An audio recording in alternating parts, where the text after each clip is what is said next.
Okay, so as he said, I'm Mariano Palomo. I work as a malware analyst at Intelligent Tech Security. As part of my work there in the company, one of them is like try to search for new or trendy threats that are active in the moment. And suddenly one day in the beginning of the year, I was checking my Twitter timeline and I found a malware analyst that I follow posted something talking about something called Balder Stealer, and he shared an hybrid analysis link that is a sandbox, public sandbox, and also he shared the C2 panel URL. So as I checked the hash file in the sandbox, I was able to download the sample. And this is the sample that he shared. And always there I found a new binary to analyze, and I don't know any previous info about it.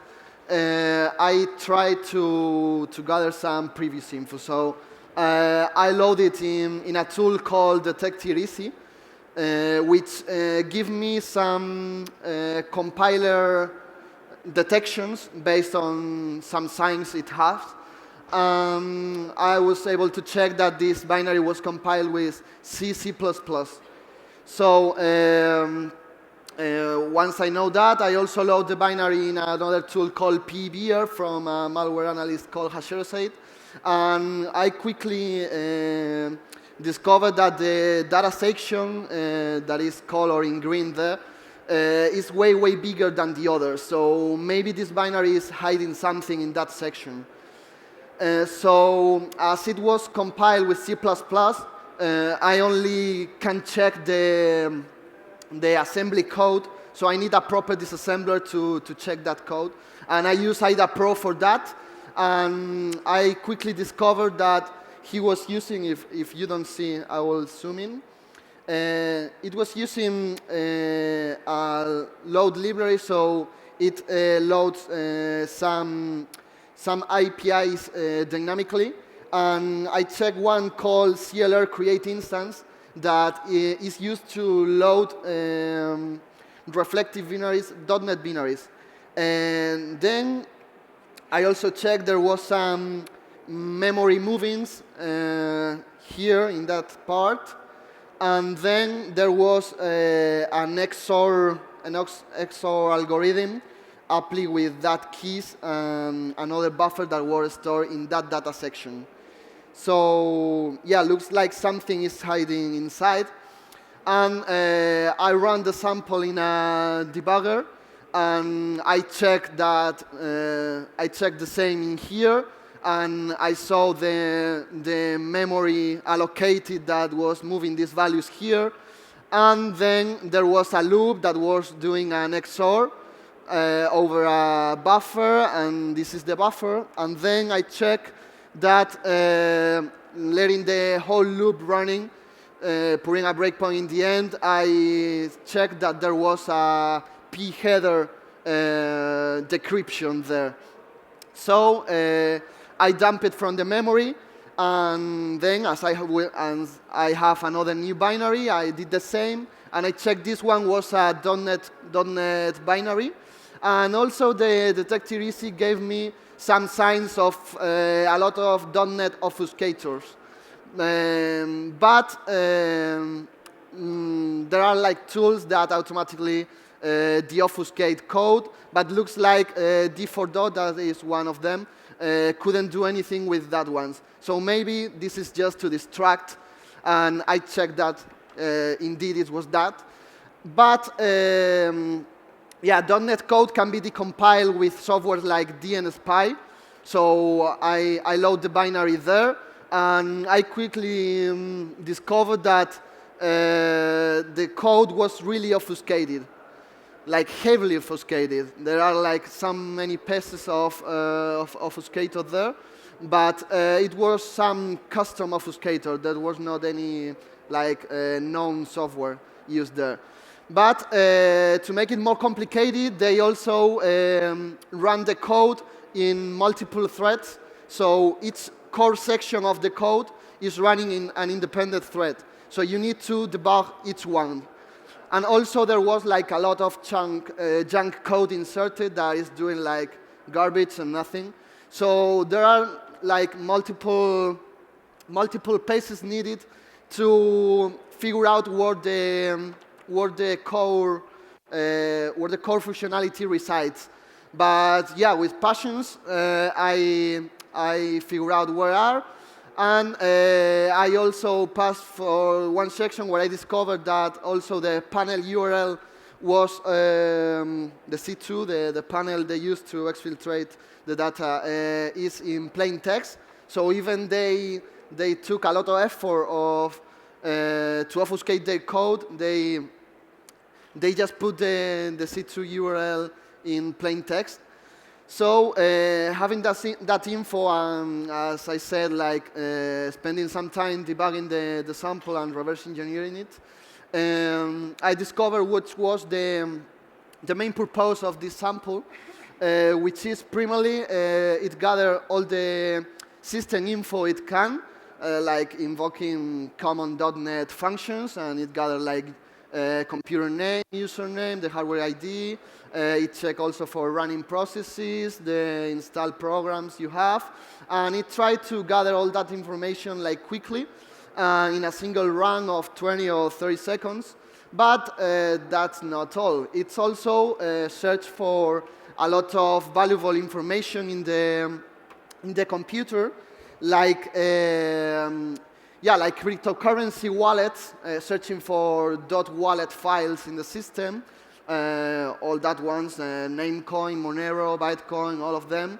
It's also search for saved credentials in the browsers installed in the system, like Firefox, Chrome, all of that, which is stored in SQLite database, most likely. And it also searches for VPN configurations files from clients like NordVPN or ProtonVPN, also messaging clients, FTP credentials. It also searches for Telegram conversations and data you have about Telegram, if it's the client installed in the computer. And also search for exfiltrate some specific files like documents, images that is stored in the desktop, or documents or downloads. Finally, it's also take a screenshot of the computer. So yeah, I try to gather as much as valuable information as possible in the time. So after all of these pieces of code are run, it tried to pack everything in a compressed file, a zip file, with a certain structure. And depending of the version of the malware, the mechanism to send it to the panel differs a little bit. So once I have more or less the whole reversing process made, but it's also like a parallel task, I try to research a little bit more about this family of malware that I thought it could be interesting to search. And I found that Microsoft Security Intelligence was talking about a .NET info stealer in the wild that was advertised in underground forums since January.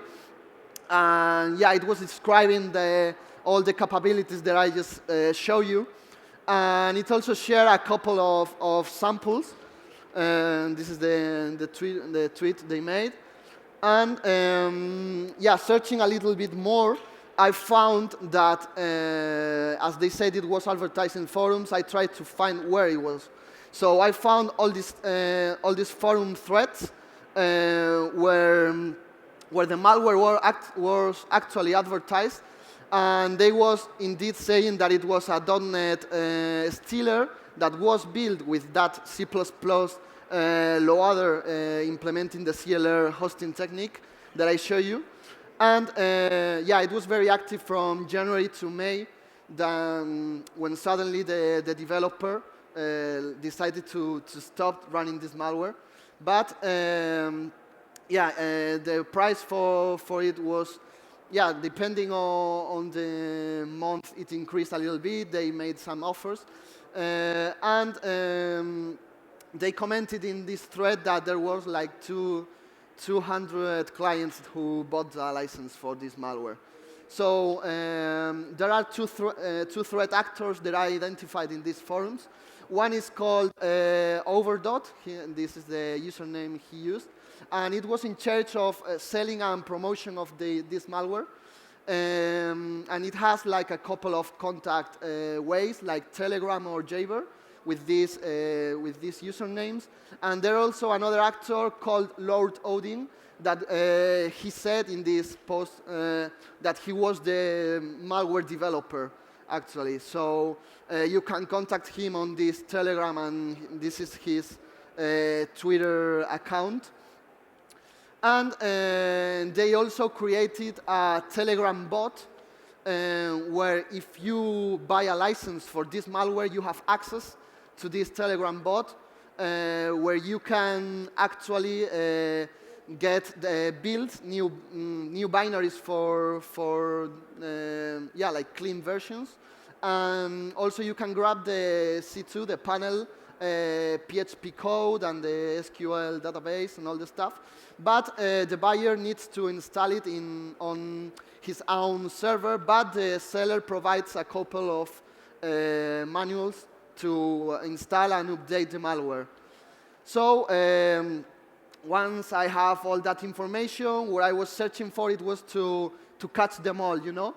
So I tried to, as I have the binary that I search in the memory and the other ones shared by Microsoft, I use a tool that I created called strings intersection, and that just search for common strings in Unicode and ASCII in the binary, and I try to get some of them to create a solid Java rule to search for these binaries. So I create this one just with saying that is a p header, file size, and that contains all of these strings that I think could be interesting to just identify this malware.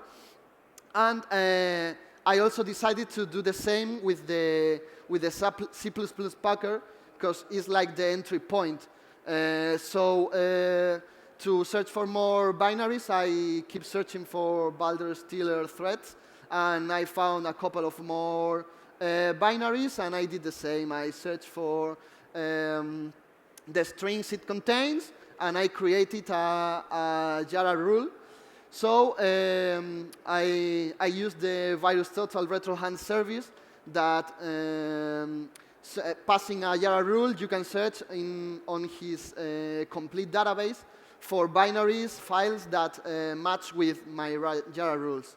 So 2 hours later. Literally 2 hours later, I was able to find a lot of new binaries. And now I have all of them. Well, what I try to do is like automate the process of extracting, because remember the panel is inside the .NET stealer. So as I had also the C++ loader, I need to first extract the .NET stealer from inside the packer. So I try to automate that process to don't have to go in by one-to-one doing it. And I create this piece of code that I don't know if you see. Okay, but I can zoom it a little bit. So first of all, I'm checking if it's the proper packer, searching for the CLR create instance string in there. So if it's the packer, I found a couple of regex expressions in the X mode that can give me the address of where is it located, the cipher binary inside in the data section. So I gather the cipher offset first, and then as I know it should be an XOR algorithm, I found for the key and I just try to apply a plain text attack. So I know that the header should look like that, so I just try to find an XOR key that match this header. So once I'm able to find that key that gave me this header, this is the XOR key, and I can use it to apply to the whole buffer cipher buffer. In that case, I pass it to another function where I try to detect which version of the malware is it. Because the developer was very active during this month, and he released like up to 3 major versions of this malware, and there are some certain changes in there. So I want to be able to gather this info from all the versions. And as I checked that the malware was sending a zip file to the panel, I was also able to check that this zip file was extracted in a certain path in the panel called logs. So if I search for the logs path in there and searching also for my hardware ID, I can be able to find the content that just got sent to the panel. So luckily for us, some of the buyers of this product were not take care of his security, and they just left the panel's code available in an open directory. So I was able to actually download the code of the panels and try an exploit idea that I had in mind. So this is the panel code for version 2 and version 3. They just include a module for GeoIP service in the version 3, but more or less the main change comes in the specific files, in the gate PHP file, and also the way they manage to log into the panel. So this is the login for the admin panel. In versions previous to 3.0, it was using a fake foro login page, but they changed then to basic authentication, maybe because it was very easy to search for those panels with a showdown search. So they decided to move from a database store username and password to this one. And taking in account all these differences, I found that there are three possible cases. So for version 2.1 or less, the zip file was getting sent like in plain mode, just sending the zip file to the panel to gate PHP with a post request, sending these parameters in there.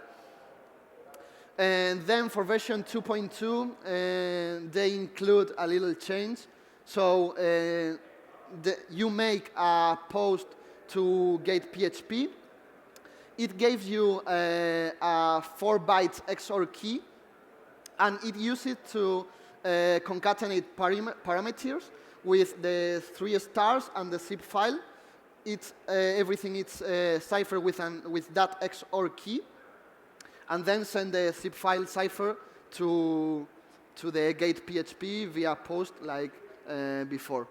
And then for the latest version release of this malware, for version 3.0, it was also based on that XOR key, but they changed because it sent the XOR and other data, so they changed the separator for that. And in this case, you have to make 2 post requests. One sending the parameters, cipher with the XOR key, and then another different request with only the zip file cipher. So I make this code to differ between version 2 and version 3. And in this one, I only send one, and in this one, I send first the parameters and then the post with the zip file.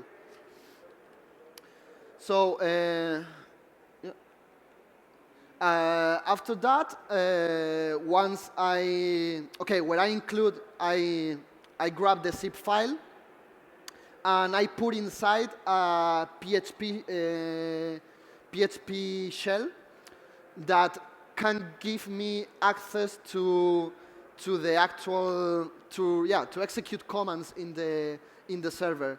So one interesting thing that you can think on grabbing from there is the login credentials for the admin. So depending on the version, remember that is like database based or basic authentication. For the first one, I just made a bash command that simply prints an echo, so prints a PHP file that searches in the database for a row called, it queries select from user info, and it searches for all the logins in the database.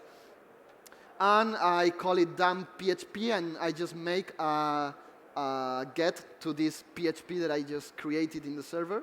So this way I can gather the admin username and password.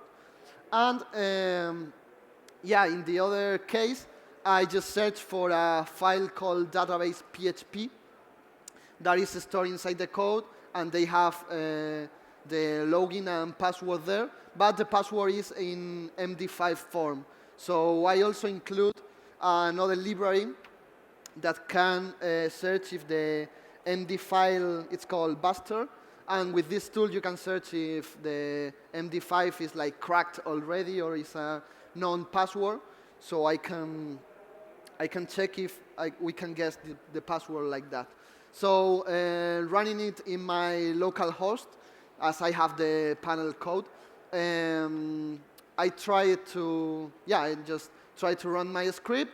So I simply say that this is the URL that is using, and I pass the parameter E to say that try to exploit it. And it check that give me a 41 unauthorized code that is usually what you get when you try to when you use basic authentication and you don't give the auth the auth. So I was able to know that this is panel version 3.0, and as I say, okay, try to exploit it. So I gathered the XOR key that gave me for my public IP, and it say exploit successful because it was able to upload that web shell PHP. And I searched for the credentials in that database file, which was admin and this MD5, and running it in Buster. I just put a simple password 1234, and you enter it in the login in the index PHP, and you have access to the panel. So this is the view that the buyer of the malware will see the info they stole.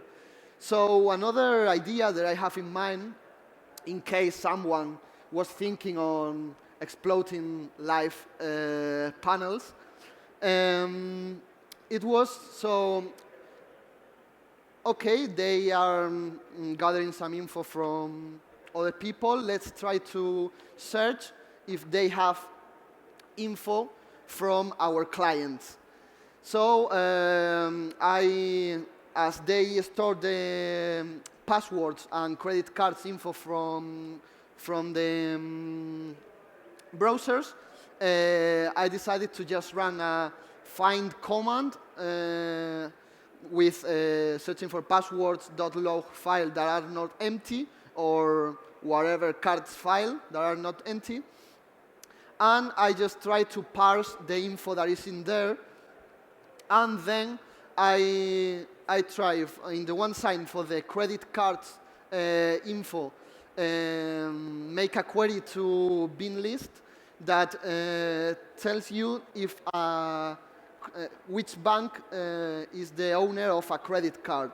So then comparing it with the list of our clients, you can know if it's actually a credit card from, yeah, like any bank or wherever. And then also for the leaked passwords, as we store a list of all the URLs that our clients have, we can also search for certain URLs that match with a password they have leaked. So this way you can, yeah, just notice, hey, one of your credit cards has been stolen in case the user didn't notice. So this is for this part. Luckily for us, suddenly when the version 4 of this malware were expected, looks like that due to some internal rivalry between the selling and promotion of the malware and the developer decided to stop maintaining the code of this piece of malware just in the time it was rising in the cybercrime ring. So, but yeah, it was like very active threat during these months, during January to May. Yeah, that's it for today. This is my contact info. Yeah. I don't know if we are in time. Yes, we have just for 1 or 2 questions if you want.